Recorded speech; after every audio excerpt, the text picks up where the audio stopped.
Welcome to episode 95 of Pink's Picks Book Recs, commentary from a retired high school English teacher. Are you a fan of Steinbeck's East of Eden? Do you love his juxtaposition of good versus evil, sinners versus saints, the haves versus the have-nots, the wrong side of the tracks versus the right side of the tracks, his character development of fractured families and vivid depiction of landscapes? If so, today's novel, The Caretaker by Ron Rash, significantly shorter at only 252 pages than Steinbeck's saga, may be your next great read. Set in 1951 in Blowing Rock, North Carolina, the titular caretaker and protagonist is Blackburn Gant, construed as a gentle giant.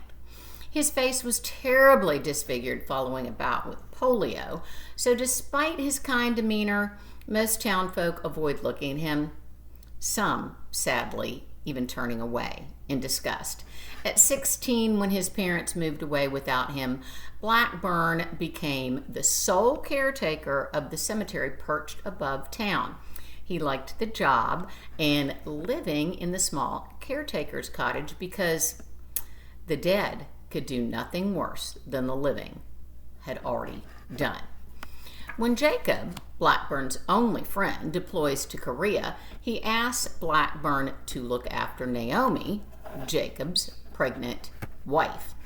Unfortunately, while he's gone, catastrophe strikes. Insidious lies are told that threaten the foundations of families and friends. Rash packs a lot in this little book. He employs multiple narrative shifts that add intrigue to both the story and the small town atmosphere.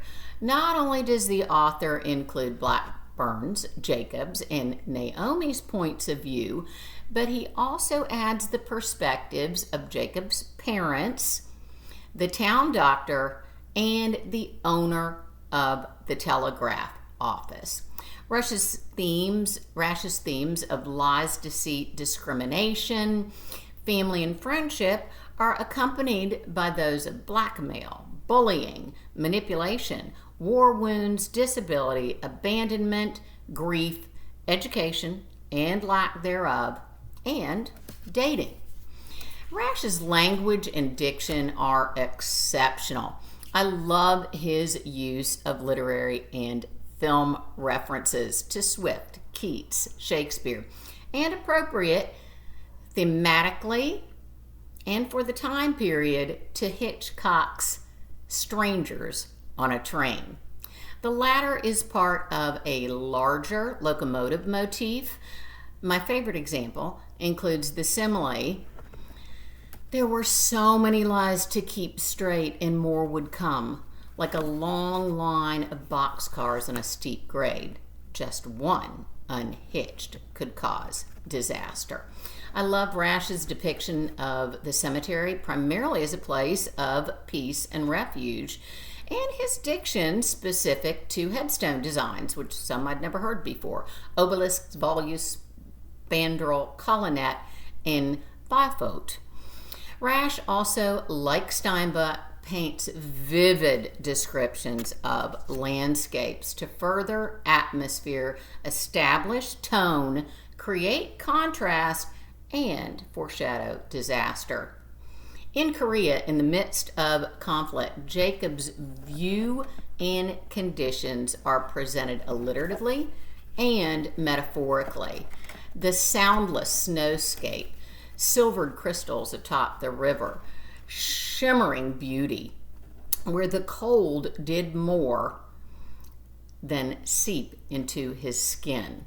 It encased his fingers and feet in iron, made his teeth rattle like glass about to break. Later, in the cemetery, ground fog purled around the stones. Grave markers appeared unmoored, as if they might drift away, leaving each grave nameless and undated. Blackburn was glad there was no funeral that day. Mourners needed some brightness amid the dark clothing and sadness. Flowers and wreaths helped, but it was the sun that offered the most comfort from this hilltop. The whole valley could be seen, an unfurling patchwork of farms and woods giving way to mountains, appearing endless, as heaven itself was said to be. On a dreary day, though, the Bible's hopeful words sounded damp and gray, defeated. Nothing seemed certain but the grave's dark door. That right there would make the perfect practice passage for AP, IB, or ACE literary analysis, as it is absolutely packed with devices and authorial choices to discuss. I love Rash's development of darkly beautiful, flawed, damaged, but not embittered characters living in the peculiar soil of Appalachia. Rash has published 20 books of poetry and fiction. I read and loved Serena years ago, which was made into a movie with Bradley Cooper and Jennifer Lawrence. Rash is a professor at Western Carolina University. Oh, how I would love to audit one of his classes. I give The Caretaker a well-earned A. Thanks for watching.